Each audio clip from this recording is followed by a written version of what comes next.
اور یہی ساتھ چل رہی ہیں. اور یہ جو کتاب کا آپ نے ذکر کیا تو اس کتاب میں بھی یہی ساری باتیں ہیں کہ کیا کچھ ہوتا رہا, کیا میں نے دیکھا, کیا میرے اوپر گزری, اور کیا میرے سامنے حالات اور واقعات تھے, اور یہ کہ میں پی ٹی وی پہ کس طرح سے پہنچی, کون کون سے راستے کی جو راہ گزاروں کے پتھر ہیں وہ اٹھاتی ہوئی میں یہاں تک پہنچی ہوں, وہ سب کچھ اس کتاب میں ہے.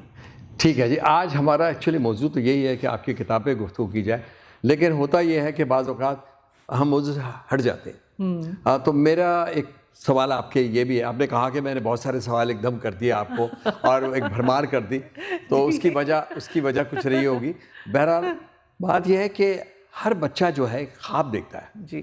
وہ دیکھتا ہے اپنے ماں باپ کو, کوئی ڈاکٹر ہے اگر باپ, تو وہ کہتا ہے کہ میں ڈاکٹر بنوں گا, یا کسی سے متاثر ہو کے کہ میں اداکار بنوں گی, یا میں جو ہے وہ سائنٹسٹ بنوں گی, یا کچھ بھی آپ ہوتا ہے. آپ کے ذہن میں تھا کوئی ایسا کہ میں جو جاؤں گی اس طرف, ٹیلی ویژن کی طرف, اور یا کوئی حادثاتی طور پہ آپ آئیں اس پہ؟ باسط جس زمانے کی میں ہوں, مطلب میں آپ سے بات کر رہی ہوں 70s کے عشرے کی, اس زمانے میں لڑکیوں کو خواب دیکھنے کی اجازت نہیں ہوتی تھی. اب ہوتی ہے؟ اب تو کافی پروفیشنز کھل گئے ہیں, لیکن اس زمانے میں لڑکیاں خواب نہیں دیکھتی تھیں, بلکہ اگر وہ ملازمت کی خواہش مند ہوتی تھیں تو ان کے لیے یہ ہوتا تھا کہ دیوار ملے گی تو کہیں خار ملیں گے, منزل کے سبھی راستے دشوار ملیں گے. تو یہ اس طرح سے کوئی یہ ذہن میں تھا نہیں کہ کچھ جا کر ٹی وی پہ خبریں پڑھوں گی, بالکل نہیں. میں نے ریڈیو پاکستان لاہور کا جو تاریخی ریڈیو اسٹیشن ہے, وہاں سے جب میں ماسٹرز کرنے لاہور گئی تھی تو میری نشریات کے سفر کا آغاز وہاں سے ہوا. طلبہ کے لیے پروگرام ہوا کرتا تھا, اس سے میں نے شروع کیا, اور آہستہ آہستہ براڈ کاسٹنگ کی دنیا اور ٹیلی کاسٹنگ کی دنیا اتنی دلچسپ اور خوبصورت ہے کہ آپ ایک دفعہ اس میں داخل ہو جائیں تو بس پھر آپ وہیں کے اس کے سحر میں کھو جاتے ہیں. اور پھر آہستہ آہستہ میں ریڈیو پروگرام سے یونیورسٹی پروگرام سے آہستہ آہستہ دوسرے پروگرام شروع کیے, اور پھر وہاں پر پی ٹی وی لاہور سے شام کی خبریں پڑھنی شروع کیں. لیکن لوگوں نے جب مجھے جانا کہ میں کون ہوں, تو وہ جب میں 77 میں خبرنامہ میں نے پڑھنا شروع کیا تب. اچھا چلیے بتا دیجیے ہمیں, ہمارے ناظرین کو, اگر میں آپ سے پوچھوں کہ آپ کی نظر میں آپ کیا ہیں, آپ کی نظر میں مہاپارا صفدر کون ہے؟ یہ تو بہت مشکل سوال ہے. میں یہ کہنا چاہوں گی پورے خلوص سے اور پورے دل کے اندر سے کہ میں آج جو کچھ بھی ہوں وہ اپنے ناظرین کی, اپنے سامعین کی محبتوں کی وجہ سے ہوں. کیونکہ دیکھیے میں تو جاب کر رہی تھی بی بی سی میں, اس میں پی ٹی وی میں اور ریڈیو پاکستان میں. میں تو اپنی نوکری کر رہی تھی, ملازمت کر رہی تھی. مجھے جو یہ عزت بخشی ہے وہ میرے دیکھنے والوں نے, وہ میرے سننے والوں میں. تو اگر آج میں مہاپارا صفدر ہوں تو وہ آپ لوگوں کی وجہ سے. اچھا, اس کی وجہ یہ ہوتی ہے کہ جب لوگ اس زمانے میں تو ٹیلی ویژن ایک ہی ہوتا تھا اور پی ٹی وی تھا. جی ہاں. تو جب لوگ ریگولر دیکھتے تھے اور انہوں نے مہاپارا صفدر نظر آتی تھیں, تو ظاہر ہے کہ انہیں ایسا محسوس ہوتا ہوگا, جو ایسے ہوتا ہے عموماً, ایک انسانی فطرت بھی ہے کہ وہ ایسے ہی سمجھ, کیونکہ آپ لوگوں کے بیڈ روم میں اور لوگوں کے جو ہے ڈرائنگ روم میں پہنچے ہوتی ہیں, تو وہ ایسے ہی محسوس کرنے لگتے ہیں جیسے ہماری فیملی ممبر ہیں. بالکل. تو پھر جب وہ ملتے ہیں تو ان کا وہ اظہار بھی اسی طرح کرتے ہیں. بالکل. اب دیکھیے میری آپ کی کئی ملاقات نہیں ہوئی, بالکل, لیکن مجھے لگا ایسے ہی جیسے میں آپ کو برسوں سے جانتے ہیں اور عزیز ہیں, ہم ایک عزیز ہیں, دوست ہیں. جی ہاں, ایک طرح کی. باسط آپ نے بالکل صحیح بات کی. یقین کیجئے کہ وہاں پر میں محفلوں میں جب ہم لوگ جاتے تھے تو یہ تھا کہ ظاہر ہے کہ لوگ مجھے جانتے تھے سب, میں سب کو نہیں جانتی تھی. تو ذرا تھوڑا سا تکلف میں, ذرا پیچھے, کسی سے آگے بڑھ کر بات نہیں کرنی, کچھ اس طرح سے رہتی تھی. تو ایک جگہ میں اور صفدر کسی تقریب میں تھے, تو میں نے دیکھا کہ ایک صاحب بہت پیچھے سے بہت تیز تیز چلتے ہوئے میری طرف بڑھے. اچھا. تو میں یہی سمجھی کہ ملنے آئے ہیں, ظاہر ہے انہوں نے مجھے دیکھا. تو وہ میرے پاس آئے اور کہنے لگے کہ ہمیں بڑا دکھ ہوا, آپ کی نظروں میں میرے لیے بڑی بیگانگی ہے. آپ تو ہماری فیملی ممبر ہیں, آپ تو ہر دوسرے تیسرے دن ہمارے لیونگ روم میں آتی ہیں, فیملی کی طرح ہیں, مگر آپ آپ کی نظروں میں بڑی بیگانگی ہے. تو اس وقت مجھے یہ احساس ہوا کہ لوگوں کی نظروں میں میں کیا ہوں, اور واقعی انہوں نے یہ صحیح کہا, اور اسی سے مجھے یہ احساس ہوا کہ اگر میں مہاپارا صفدر ہوں تو ایسے لوگوں کی وجہ سے ہوں جو مجھے واقعی اپنی فیملی کا ایک رکن سمجھتے تھے اور عزت کرتے تھے اسی بات پہ, اور ہمیشہ کوشش کرتے تھے کہ کہیں نہ کہیں ملیں تو ساتھ تصویریں کھنچوائیں. اور یہ بات صحیح کہہ رہی ہیں آپ. آج دراصل ہم بات تو کریں گے آپ کی کتاب پہ. آپ نے کتاب جو لکھی ہے وہ تو ایک ہسٹری ہے, آپ سمجھیں گے پاکستان کی. اس کے اندر آپ نے کھل کے بات کی ہے مختلف ٹاپکس پہ. اگر ناظرین میں آپ سے بھی یہ درخواست کروں گا کہ جب بھی آپ کو موقع ملے, یہ بک کارنر والوں نے, جہلم والے جو ہیں انہوں نے چھاپی ہے, اگر آپ کو ملے تو آپ اسے ضرور پڑھیں. اور یقین کریں کہ میں نے بھی خرید کے پڑھی ہے ان سے کتاب.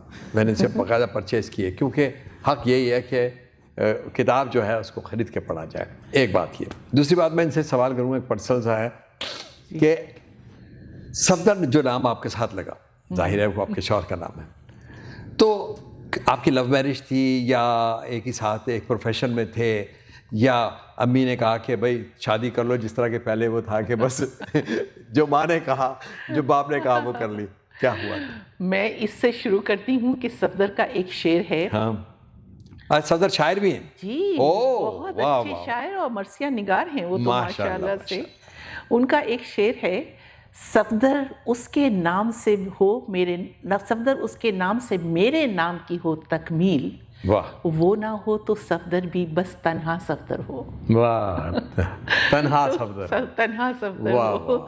تو صفدر جو کچھ میں ہوں باسط اس وقت یہاں پر, اس میں صفدر کی پوری سپورٹ, اس کا مطلب یہ ہے طاقت میرے پیچھے ہے. اس کی وجہ سے میں ہوں.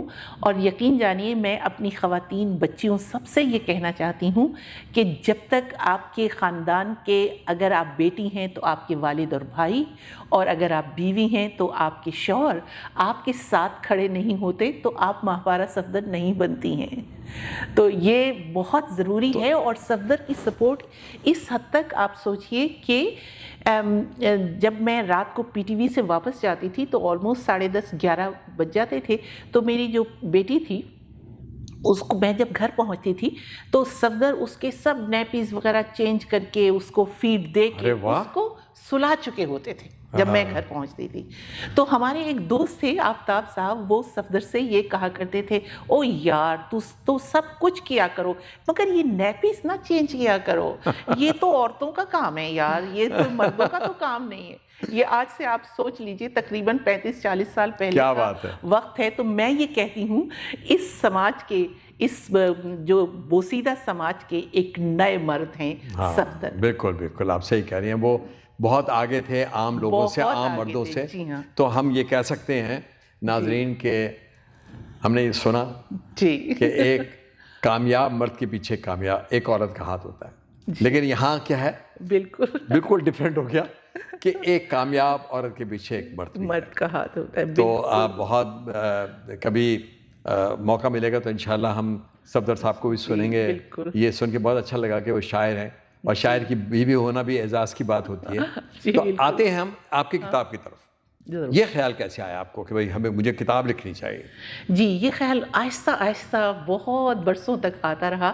میں جب گئی تھی بی بی سی میں تو میں نے محسوس کیا کہ وہاں پر جو لوگ تھے, جو دوسری سروسز کے لوگ تھے, خود B B C English service کے لوگ تھے, وہ بہت کچھ جاننا چاہتے تھے. کیونکہ میرا سارا وہ زمانہ تھا جب ایک جو ہے منتخب وزیر اعظم کو پھانسی دی گئی, اور بھٹو صاحب کو پھانسی دی گئی, مارشل لا لگایا جنرل ضیاء نے, اور پھر کہیں جا کر 88 تک وہ حکومت کرتے رہے. اس کے بعد وہ خود ایک حادثے کا, بظاہر جسے حادثہ کہا گیا مگر وہ حادثہ نہیں تھا.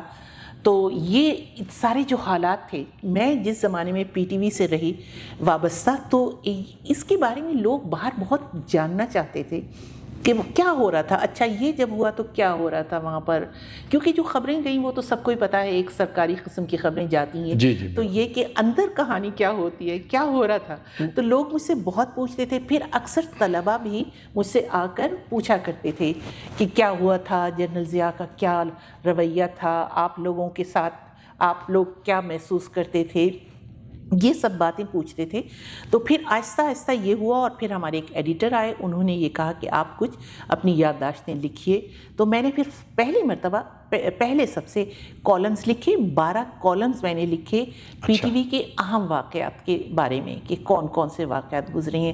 اس میں نے یہ بھی ایک کالم میں بتایا تھا کہ ہمیں کس طرح سے یہ بھٹو صاحب کی پھانسی کے بعد یہ 80 کا عشرہ تھا کہ ہمیں باقاعدہ خطوط آنے شروع ہو گئے کہ خبریں پڑھنی چھوڑو تمہیں ورنہ ہم گولی مار دیں گے, قتل کر دیا جائے گا. جی, ہم جو نیوز اینکرز تھے ہم لوگوں کو اس قسم کے نامعلوم طرف سے وہ نامعلوم تو آپ کو پتہ ہی ہے, ہمیں تو پتہ چل ہی گیا نا آپ کے نام, وہ خط ہمیں آنے شروع ہو گئے تھے.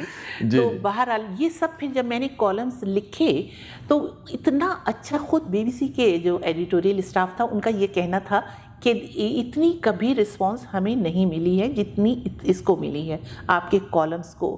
تو بلکہ پھر جب لوگوں نے یہ لکھنا شروع کیا کہ یہ صرف آپ کی یادیں نہیں ہیں, یہ ہماری بھی یادیں ہیں اور ہمیں اپنے آپ کے اگلے کالم کا انتظار رہتا ہے. تو بس وہیں سے پھر یہ آہستہ آہستہ کتاب جو ہے اس کا ایک طرح سے کالم سے اپنے شروعات ہو گئی تھی اور ایک طرح سے فارمیٹ بن گیا تھا کہ یہ لکھنا ہے, اہم واقعات اس طرح سے لکھنے ہیں, کیونکہ آپ زندگی کا ہر واقعہ تو نہیں لکھ سکتے اپنی اس میں خود نوشت میں.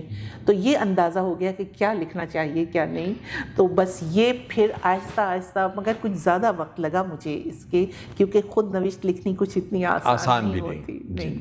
اچھا یہ بتائیے کہ اگر میں آپ سے کہوں کہ اس کتاب میں تو خیر 500 صفحات ہیں, کہ اس میں سے کوئی ایک ایسا واقعہ جو بڑا دل خراش ہو اور جس سے آپ بھی متاثر ہوئی ہوں, آپ کو فیل ہوا ہو کہ انسان کتنا بے بس ہے, لاچار ہے, اور ریاستیں جو ہیں وہ کیا کرتی ہیں, ان کا رول کیا ہونا چاہیے اور کیا کرتی ہیں, کوئی ایسا واقعہ آپ کی نظر میں؟ جی بالکل, یہ ایک واقعہ ہے اور ہمارے جو نئی نسل ہے شاید ان لوگوں کو نہیں معلوم. راولپنڈی اسلام آباد میں موت کی بارش, 10 اپریل 1988 کا یہ واقعہ ہے کہ اوجڑی کے کسی کو راولپنڈی اور اسلام آباد کے شہریوں کو کاش کہ یہ علم ہوتا کہ آج دونوں شہروں میں قیامت صغریٰ برپا ہونے والی ہے اور بہت سے افراد جو معمولات زندگی کے لیے گھروں سے نکل رہے تھے کبھی گھروں کو واپس نہیں لوٹ سکیں گے. دن کی 10 بجے زندگی معمول کے مطابق رواں دوا تھی. میں تھوڑا سا بتا دیتی ہوں, زیادہ اس کو پڑھوں نا, کہ میں 11 بجے کا بلیٹن پڑھا, ریڈیو پہ میری ڈیوٹی تھی, 11 بجے کا بلیٹن پڑھا اور اس کے بعد پھر 1 بجے کا ہم لوگوں کو پڑھنا ہوتا تھا, تو ہم وہیں ریڈیو پاکستان میں ٹھہرتے تھے. تو میں اس کے بعد ہم نے دیکھا کہ آوازیں آنی شروع ہو گئیں میزائل چلنے کی. اوجڑی کیمپ کا واقعہ ہے. جی ہاں, 10 اپریل 1988 کا. اب باقاعدہ آوازیں شروع ہو گئیں آنی, تو کچھ سمجھ میں نہیں آ رہا تھا, عجیب و غریب قسم کی لوگ باتیں کر رہے تھے کہ کہیں انڈیا نے تو حملہ نہیں کر دیا سیدھا یہاں پر اسلام آباد پر, تو اس طرح کی باتیں. پھر اور یقین جانے کہ میں یہ دیکھنے کے لیے کہ یہ آوازیں کس طرف سے آ رہی ہیں, میں اپنے اسٹوڈیو سے بلڈنگ سے نکل کے ایک اونچا سا وہ ہے اوپن ایریا, وہاں جا کر کھڑی ہو گئی یہ دیکھنے کے لیے کہ یہ آوازیں کس طرف سے آ رہی ہیں. اور یہ پتہ ہی نہیں تھا کہ میں خود اپنی موت کو ڈھونڈ رہی ہوں, کیونکہ وہ جو راکٹ تھے وہ ہر طرف چل رہے تھے اور کہیں بھی گر سکتے تھے. جہاں میں کھڑی تھی ریڈیو پاکستان میں درخت کے نیچے, وہاں بھی گر سکتے تھے. جی. تو میں آج یہ سب بتانے کے لیے ہمارے ناظرین کو یہ بتائیے کہ اوجڑی کیمپ تھا کیا ایکچولی, جہاں سے یہ بارش ہو رہی تھی وہ تھا کیا؟ اوجڑی کیمپ راولپنڈی اور اسلام آباد کے درمیان بیچوں آبادی کے بیچوں بیچ اسلحے اور ہتھیاروں کا ایک وہ تھا ڈپو, اسلحہ ڈپو تھا جو آبادی کے بالکل درمیان تھا. کسی کو علم بھی نہیں تھا. جو ایک طریقہ کار ہے, جو ایک قانونی طریقہ کار ہے کہ جو اسلحے کے ڈپو ہیں وہ اتنے آبادی کے قریب نہیں ہوتے. تو یہ جب کبھی بنا ہوگا, وہ اس وقت انگریزوں کے زمانے میں بنا ہوگا, پنڈی چھاونی تھی اس وقت, تو یہ شہر کا باہر کا علاقہ ہوگا. لیکن پھر بعد میں کسی نے یہ نہیں سوچا کہ اب تو یہ علاقہ بالکل آبادی کے پاس آ گیا. تو بہرحال یہ ایک اسلحے کا ڈپو تھا. اور اس میں جو خبر جو 1 بجے ریڈیو پاکستان میں جو خبر میں نے نشر کی اس میں یہ تھا کہ اوجڑی کیمپ میں آگ لگ گئی ہے. اچانک آگ بھڑک اٹھنے سے جو میزائل ہیں وہ چل پڑے ہیں اور وہ جا کر مختلف اس کے جگہوں پیچھے پر کہانی جو ہے وہ ڈفرینٹ ہے. کہانی ڈفرینٹ تھی جی. بالکل، لیکن بتایا یہ گیا. لیکن دکھ کی بات یہ ہے کہ یہ اس خبر کے ساتھ یہ تک نہیں بتایا گیا کہ جو ہم عوام سے اپیل کرتے ہیں کہ وہ بالکل خوف زدہ نہ ہوں، وہ اپنے گھروں میں رہیں، کچھ نہیں بتایا گیا. تو آپ یقین جانیے بازد کہ لوگ پاگلوں کی طرح دیوانہ وار سڑکوں پر بھاگ رہے تھے. لوگوں کو یہ سمجھ میں نہیں آ رہا تھا کہ وہ کس طرف چلے جائیں. اور یہ جو خاقان عباسی ہیں سابق وزیر اعظم، یہ اور ان کے والد، ان کی گاڑی بالکل اوجڑی کیمپ کے پاس سے گزر رہی تھی. اگر علم ہوتا تو اس طرف کیوں جاتے؟ بالکل پاس سے گزر رہی تھی. راکٹ آ کر وہاں پر گرا اور والد جو تھے وہ اسی وقت وہاں پر ان کا موقع پہ ہو گیا انتقال. اور جو ان کے عباسی صاحب کے چھوٹے یا بڑے بھائی تھے وہ 18 سال وہ کومے میں رہ کر اور وہ پھر فوت ہوئے ہیں. عباسی صاحب ایک معجزاتی طور پر بچے ہیں بس اس میں. تو اس طرح کے، اور یہ اس بارے میں کیونکہ کبھی بھی حکومت نے صحیح یہ نہیں بتایا کہ کتنی ہلاکتیں ہوئی ہیں، تو اب کوئی کہتا ہے 1000، کوئی کہتا ہے اس سے بھی زیادہ کتابوں میں نے دیکھا.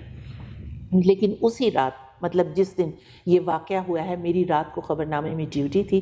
تو خبر نامے میں جو ہم نے دی ہے وہ یہ تھا کہ شہر بھر میں 70 افراد بقول ان کے یہ شہید اور بہت سے زخمی ہوئے ہیں.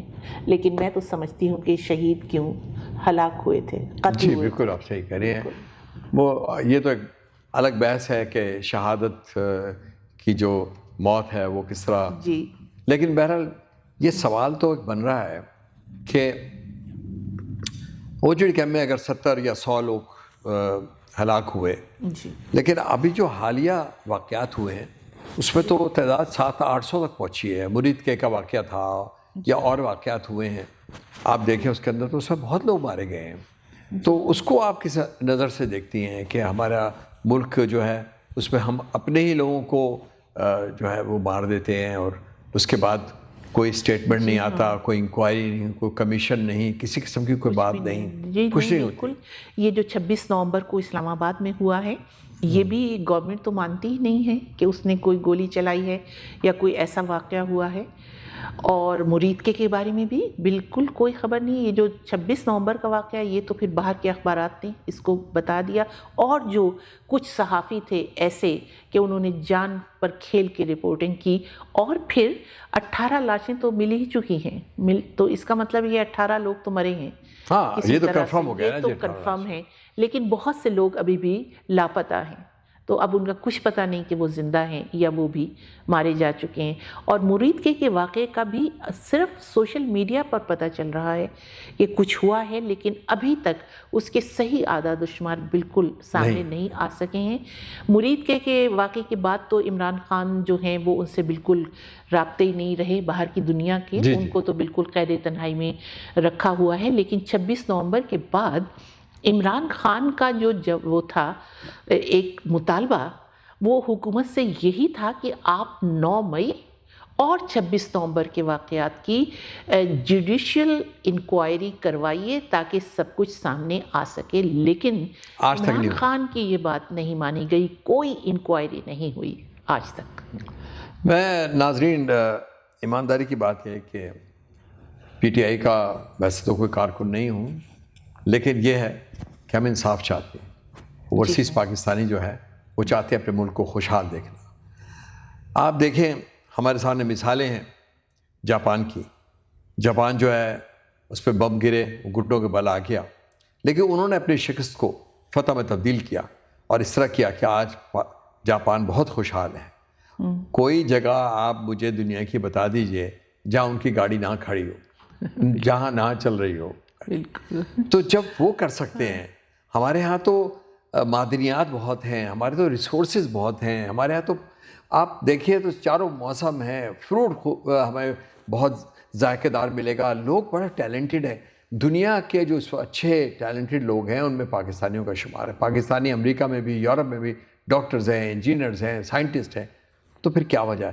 میں آپ سے پوچھتا ہوں، آپ کی نظر میں پاکستان کو کون سا ایسی غلطی ان سے ہوئی ہے، کوئی ایسا موڑ کاٹ لیا ہے انہوں نے کہ یہ جو ہے جا رہے ہیں، ڈکلائن ہو رہے ہیں؟ یہ کیسے، کوئی ایسا راستہ ہے کیا آپ سوچ سکتے ہیں کہ کوئی ایسا وقت آئے گا ہماری زندگی میں کہ وہ فیض صاحب کی طرح کہ ہم دیکھیں گے؟ ہم دیکھیں گے جی ہم دیکھیں گے. باسط بہت ہی آپ نے ایک مشکل اور بہت ہی ایک بنیادی سا سوال کیا ہے. آج ہر پاکستان کی آنکھوں میں اور چہرے پر یہی سوال ہے کہ آخر ہم کب بہتر ہوں گے. کیوں نہیں ہمارے ساتھ ہی آزاد ہونے والے ملک ہم سے کہیں آگے بڑھ گئے ہیں. لیکن جو ایک بہت اس کا ظاہر ہے ویسے تو یہ بہت بڑی ڈیبیٹ ہے یہ، لیکن میرے خیال میں یہ جو عدم استحکام ہے، سیاسی عدم استحکام ہے، یہ ایک بہت بڑی وجہ ہے ہمارے ملک کے نہ سدھرنے کی.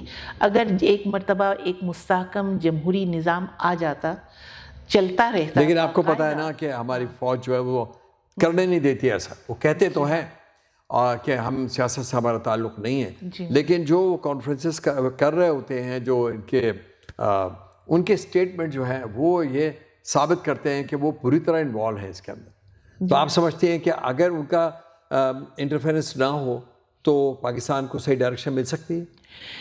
جی میں تو بالکل، میں لکھتی بھی نہیں ہوں، میں ٹویٹ پر بھی لکھتی ہوں کہ دیکھیے ایک مضبوط مستحکم پاکستان کو ایک بہت مضبوط فوج چاہیے ہوتی ہے. بالکل. اور اللہ کا شکر ہے کہ ہماری فوج پروفیشنل فوج ہے.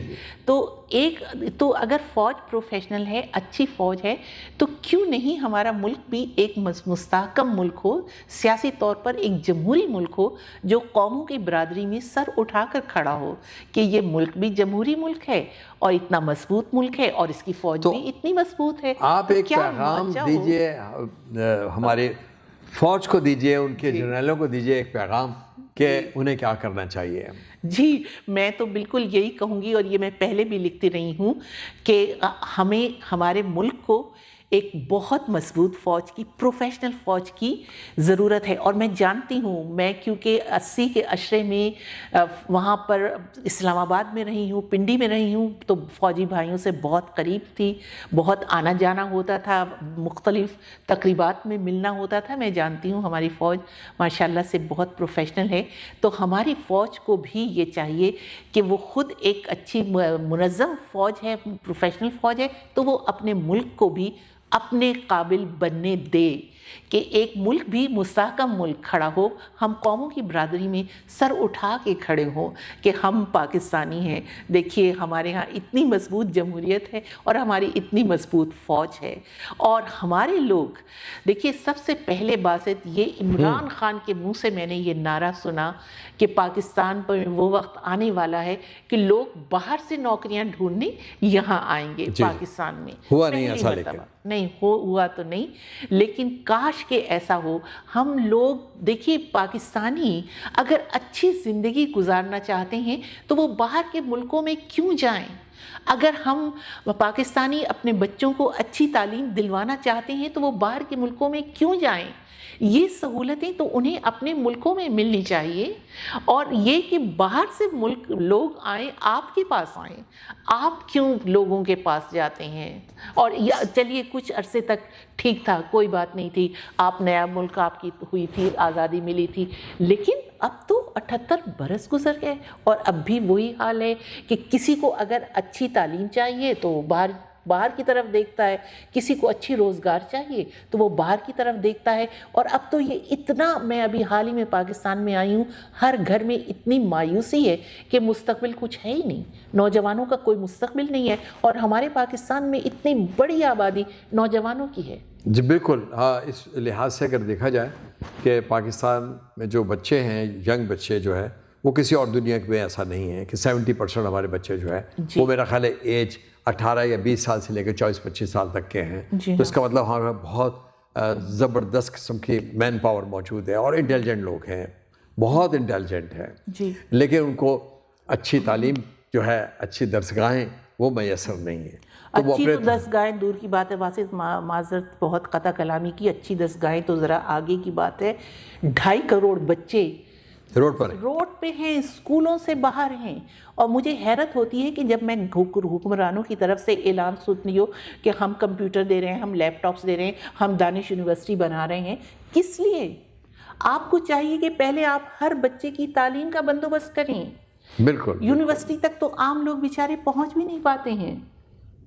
اچھا، اوورسیز پاکستانی جس طرح آپ وہاں گئی ہیں، آپ کیا سمجھتی ہیں کہ اوورسیز پاکستانیوں کو اپنی شناخت کا اور اپنی زبان کا کوئی مسئلہ ہے؟ جی ہاں بالکل، بہت مسئلہ ہے. میرا تو بہت مجھے اس بات کا دکھ ہے کہ ہماری نئی نسل ہماری زبان سے دور ہو گئی ہے. اردو زبان بالکل نہیں. اس کی وجہ یہ ہے کہ بچوں کا قصور نہیں ہے. اسکولوں میں یہ زبان بالکل، جیسے کہ وہاں پر یورپین اسکولوں میں 3-4 زبانیں پڑھائی جاتی ہیں.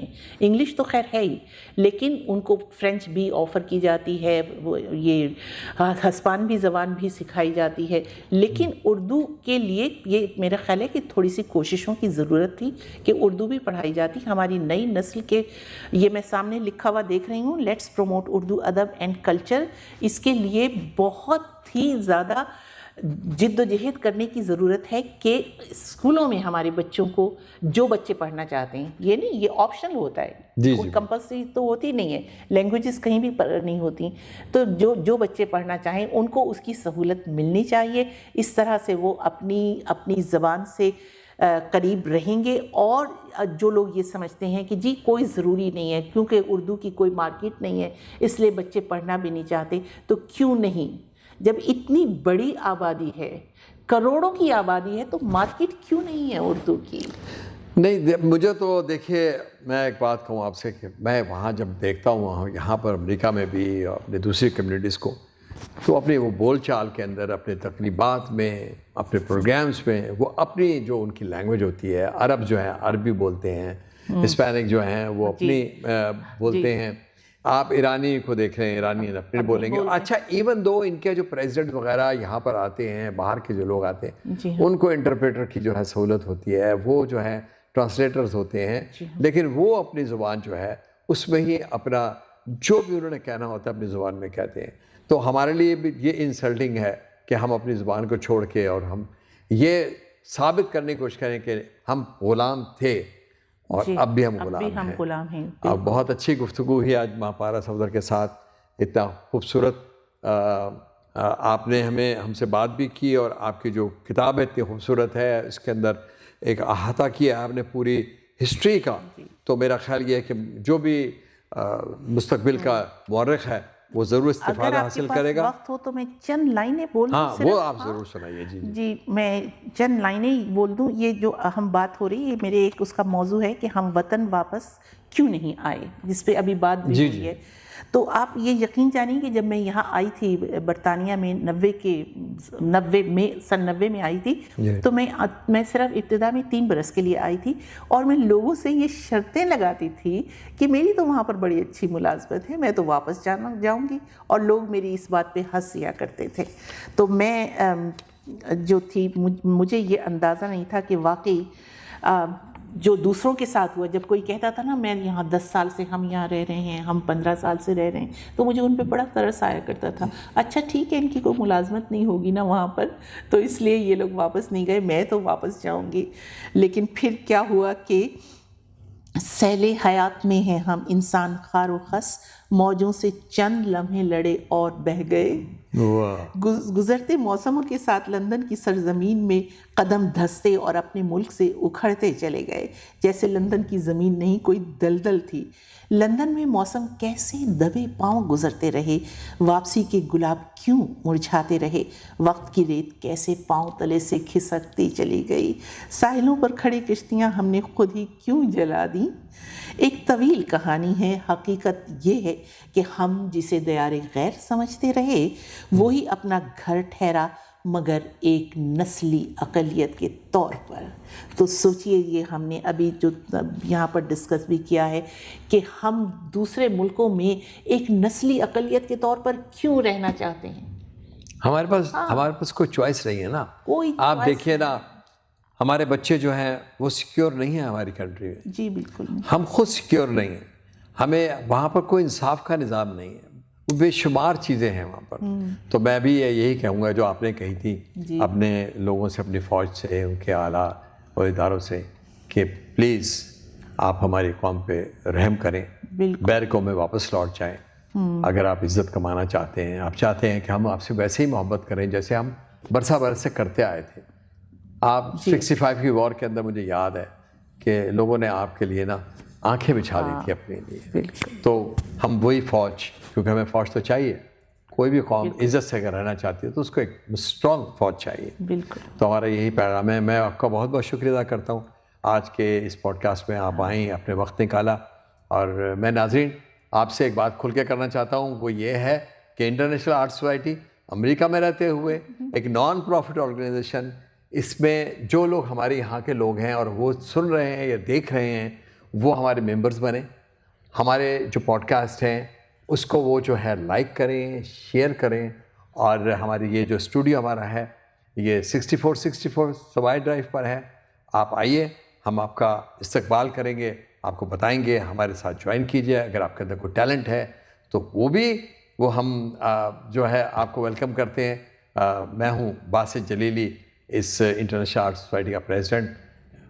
آپ سے اجازت چاہتے ہیں ہم. اللہ نگہبان. بہت شکریہ.